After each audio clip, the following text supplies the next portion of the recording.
नमस्कार। जय हिंद सभी को। आपने भी अगर एसएससी एमटीएस और हवलदार का एग्जाम दिया है तो लगातार यही प्रश्न होगा कि हमारा रिजल्ट कब आएगा और हमारी कट ऑफ क्या रहने वाली है स्टेट वाइज, क्योंकि एसएससी एमटीएस और हवलदार की जो कट ऑफ आती है वो स्टेट वाइज आती है। तो इस वीडियो के माध्यम से आप सभी को पूरी इंफॉर्मेशन मिलने वाली है और सभी साथियों से कहना चाहेंगे दोस्तों तक इस वीडियो को जरूर शेयर करिएगा जो भी एसएससी एमटीएस और हवलदार का इंतजार कर रहे हैं। यही एक ऐसी मात्र भर्ती है जिसमें आप मात्र 10वीं क्लास से एमटीएस के साथ साथ आप हवलदार बन सकते हैं। अन्यथा जितनी भी हवलदार की भर्ती होती है, यानी कि हवलदार बनने के लिए पहली बात तो यह है कि आपको डायरेक्ट मौका नहीं मिलता, या तो एजुकेशन हवलदार से मौका मिलता है आर्मी में जाने का, अन्यथा डायरेक्ट हवलदार बनने का मौका बहुत कम रहता है। अगर आप हवलदार बनना चाहते हैं तो फिर आपको डिफेंस में, यानी कि आप जिस भी फोर्स में भर्ती होते हैं, कम से कम 10 साल का आपको वहां पर समय देना है। उसके बाद में तब आपका कहीं प्रमोशन होगा, हुआ ना हुआ वो बात अलग है। ठीक है, तो ये है एसएससी एमटीएस हवलदार रिजल्ट की अपडेट और एक्सपेक्टेड कट ऑफ आपकी क्या रहने वाली है। समय बहुत ज्यादा हो चुका है, जबकि जून, जुलाई, अगस्त, सितंबर, ठीक है, इसमें तो नई भर्ती का भी प्रोसेस जो है शुरू हो जाना चाहिए था, लेकिन हमारा इस भर्ती का प्रोसेस पिछली भर्ती का ही रिजल्ट लेट हुआ है। तो आइए इसके विषय में आपको पूरी जानकारी देना चाहेंगे, सभी ध्यान से देखें। तो इसमें आपने सबको पता है कि जब आपने फॉर्म भरा है, मात्र 10वीं क्लास से आपने फॉर्म भरा है, इसमें आपकी कट ऑफ अगर इतनी है तो आप हवलदार के लिए तो ध्यान रहे साथियों, आपको अपने फिजिकल की तैयारी करनी है।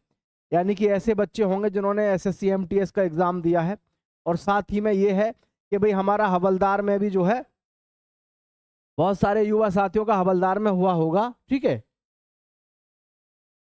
यानी हवलदार में आप लोगों ने फॉर्म डाला होगा, तो आपको एक ध्यान रखना है कि आपका अगर रिटन क्वालिफाई होता है तो आपको एक फिजिकल प्रक्रिया से गुजरना है। फिजिकल प्रक्रिया तो वास्तव में ऐसी है कि बहुत मजेदार, मतलब ऐसा लगेगा कि शायद आपके साथ में मजाक चल रहा है फिजिकल प्रक्रिया को लेकर के। तो ठीक है, देखें ध्यान से। इसमें जनरल, ओबीसी और एससी की जो हमारी हाइट है 157 सेंटीमीटर पुरुष के लिए है, 157.5 सेंटीमीटर। फीमेल के लिए 152 सेंटीमीटर है। चेस्ट जो है वो केवल मेल कैंडिडेट्स के लिए 76 सेंटीमीटर और 5 सेंटीमीटर का फुलाव चाहिए। एसटी कैंडिडेट्स के लिए 154 सेंटीमीटर, 154.5 सेंटीमीटर आपका लंबाई चाहिए, और 150 सेंटीमीटर आपका फीमेल का हाइट होना चाहिए। और एसटी कैंडिडेट को 75 सेंटीमीटर का एक्सपेंशन चाहिए, 75 सेंटीमीटर का सीना और 5 सेंटीमीटर का एक्सपेंशन चाहिए। गढ़वाली, असमीज, गोरखास और हिल एरिया, ये जो जो यहाँ से बिलोंग करते हैं, आप सभी का 155 सेंटीमीटर हाइट होना चाहिए। लड़कियों का 150 और 75 सेंटीमीटर का सीना, और जी 5 सेंटीमीटर का उसमें फुलाव होना ही चाहिए। ठीक है, और इसमें आपकी जो रनिंग है, रनिंग को देखेंगे तो आपको बड़ा आश्चर्य होगा कि कहीं रनिंग भी ऐसी होती है क्या। शायद आज तक किसी भी एग्जाम में ऐसी रनिंग ना हुई हो जैसी इसमें होती है। देखिए ध्यान से, मेल कैंडिडेट्स को 1600 मीटर की रेस मारनी है 15 मिनट में, फीमेल को 1 किलोमीटर की रनिंग करनी है 20 मिनट में। वास्तव में बहुत ही आश्चर्यजनक है या नहीं है।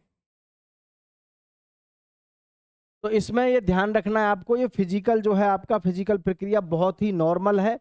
ये तो एक प्रकार से ऐसे समझो जैसे मजाक है आपके साथ में। बस सबसे ज्यादा जरूरी है आपकी हाइट होना और आपका सीना, सीना और हाइट आपके दोनों ठीक होने चाहिए, बाकी कोई प्रॉब्लम फिर आपको होने वाली नहीं है। ठीक है, अब सैलरी की बात करें तो लेवल फर्स्ट की आपकी सैलरी लगती है, ग्रॉस सैलरी जो होती है आपकी 30,000 से लेकर के लगभग 35,000 होती है। आफ्टर 8th पे कमीशन 50,000 से 55,000 रहेगी। पोस्ट जो रहेंगी मल्टीटास्किंग की रहेंगी, नॉन टेक्निकल की, नॉन टेक्निकल स्टाफ की।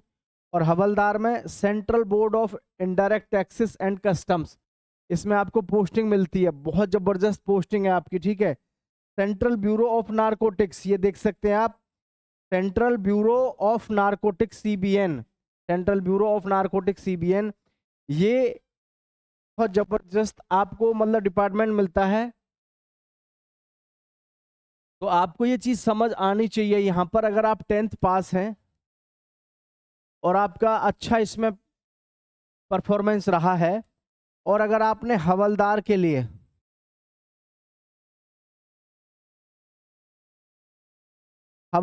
लिए आपने एग्जाम दिया है, तो आप समझ लो सिलेक्शन के बाद इतना जबरदस्त मौका है आपके पास में, लेके रुतबे से पैसे हर चीज में बहुत जबरदस्त। क्योंकि ये जो जॉब है ये 10वीं पास से है, लेकिन पोस्ट ऐसी है कि हवलदार की, इसमें लोग सीजीएल वाले भी तरसते हैं कि इसमें हमको मौका मिल जाए जॉब करने का। सेंट्रल ब्यूरो ऑफ नारकोटिक्स, बहुत सारे बच्चे ऐसे होंगे जिनको शायद ना पता हो कि नारकोटिक्स क्या होता है, लेकिन ऐसे ज्यादा होंगे जिनको पता है। क्योंकि भाई जिसने फॉर्म भरा है तो उसको तो पता होना चाहिए कि मैंने फॉर्म भरा कहाँ है। नारकोटिक्स विभाग जो होता है आपका, ये समझ लो ड्रग्स के जितने भी आइटम्स होते हैं, है ना, उन सभी चीजों से संबंधित इसमें जो है आपका, वहीं पर आपको तैनाती मिलती है, वहीं पर आपको ड्यूटी करने का मौका मिलता है। ठीक है, तो ये ध्यान रखना।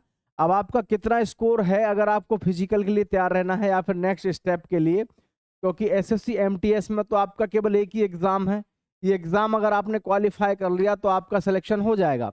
हवलदार में फॉर्मेलिटी है एक प्रकार से आपकी फिजिकल की, क्योंकि फिजिकल कोई बहुत ज़्यादा हार्ड है नहीं।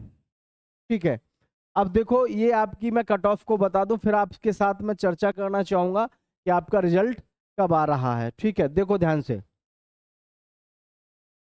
एक तो होता है इसमें सेशन फर्स्ट।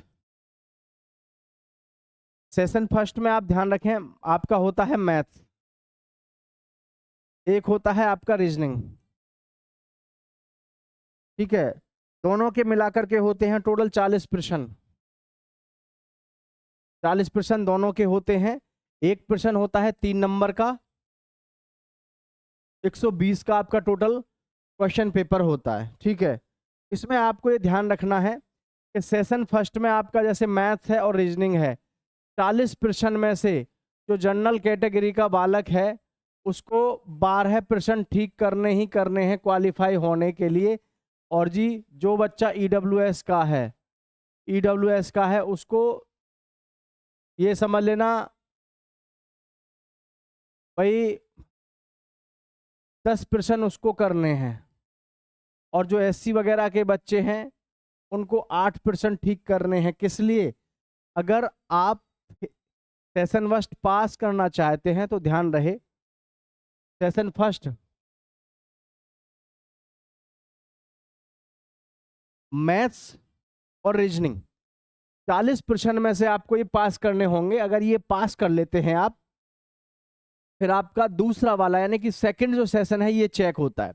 और सेकंड सेशन आप सबको पता होना चाहिए, जनरल अवेयरनेस के 25 क्वेश्चन आते हैं, इंग्लिश के आपके 25 क्वेश्चन आते हैं, टोटल प्रश्न होते हैं 50। एक प्रश्न होता है 3 नंबर का, टोटल हो जाता है 150 का। 45 मिनट आपको मिलती हैं 50 क्वेश्चन को करने के लिए, 45 मिनट। और इसी के आधार पर आपका यहाँ पर मेरिट तैयार होता है, यानी सेशन सेकंड के आधार पर आपका सिलेक्शन होता है, या इसी के आधार पर आपकी मेरिट तैयार होती है। और मैं ये कहूँ कि सिलेक्शन इसी पे डिपेंड करता है कि आपका जनरल अवेयरनेस कैसा है और आपका इंग्लिश कैसा है। तो दोनों बहुत ही स्ट्रांग आपके होने चाहिए। अब बात यह है कि आपका कट ऑफ लगभग क्या रहेगा इसमें से। ठीक है, ये तो आप सब समझ गए और कुछ लोग जानते भी होंगे। तो देखो स्टेट वाइज इसमें सारा खेल स्टेट वाइज रहता है। ठीक है, अब स्टेट वाइज रहता है तो देखो ध्यान रखना, स्टेट वाइज में इनकी कट ऑफ तो जाती है ज़्यादा, जैसे यूपी, उत्तर प्रदेश, बिहार, राजस्थान, हरियाणा और मध्य प्रदेश। ठीक है, ये आपके 5 राज्य हैं। इनकी कट ऑफ तो आपको हमेशा मिलेगी ज़्यादा। कितनी मिलेगी? इनकी कट ऑफ लगभग आपको 150 में से मिलेगी 125 प्लस। ठीक है, 125 से लेकर के आपको मिलेगी ये लगभग 135 के बीच तक। लगभग में 150 में से। अब बहुत सारे बच्चे बोलेंगे अजी इतनी जाती है, हाँ जी इतनी जाती है। मैं अगर आपको ये कहूँ कि 110 105 जाती है तो केवल आपका बेवकूफ़ बनाने वाला वो काम होता है। इसमें कट ऑफ इतनी ही जाती है, ध्यान रखना, इससे कम नहीं जाएगी। और जो अदर स्टेट होंगे इनके अलावा वो थोड़ा ग्रीन जोन में आ जाएंगे। अदर स्टेट ग्रीन जोन में कैसे आ जाएंगे? उनकी कट ऑफ लगभग 110 से शुरू होगी, है ना, 110 से शुरू होगी, लगभग 125 तक जाएगी अलग अलग। क्योंकि आपको पता है कैटेगरी का भी हिसाब रहेगा। ये तो हम सबसे हाईएस्ट कट ऑफ यानी जनरल कट ऑफ को लेकर के चलते हैं कि भाई इतनी कट ऑफ आपकी लगभग यहाँ से, मतलब शुरुआत ऊपर की सबसे लास्ट में सबसे ज्यादा किसकी जाती है उसको टारगेट करके हम बता रहे हैं आपको, ठीक है। ओबीसी SC ST वो सब फिर अलग अलग थोड़ी थोड़ी कम होती जाएगी, बट ये हम जनरल को टारगेट करके चल रहे हैं ताकि फिर बच्चे जो और हैं वो अपना अनुमान लगा सकें 5 5 6 6 नीचे करके, मतलब, ठीक है। तो अभी हम बात करते हैं यहाँ पर आपको रिजल्ट को लेकर के। तो देखो आप सबको पता है एग्जाम हुआ है 4 फरवरी से लेकर के 20 फरवरी के बीच में, और आंसर की आई थी 3 मार्च 2026 को। रिजल्ट अनाउंसमेंट आपका जो एक्सपेक्टेड है वो जून 2026, जबकि जून हमारा लगभग ख़त्म ही होने वाला है। लेकिन उम्मीद है कि इसी वीक में आपका जो रिजल्ट है SSC MTS का वो आ जाएगा, ठीक है। आप सभी से कहना चाहेंगे दोस्तों के साथ शेयर करिएगा, नीचे कमेंट में बताइएगा आप किस स्टेट से और आपका क्या स्कोर बन रहा है, ठीक है। क्योंकि सभी के दिमाग में ये रहता ही है कि भाई हमारी कट ऑफ क्या जाएगी, हमारा स्कोर ये है। तो आप एक बार स्कोर जरूर भेजिएगा ताकि हमको भी पता चल सके कि वास्तव में आप स्कोर क्या करके आए हैं। जय हिंद।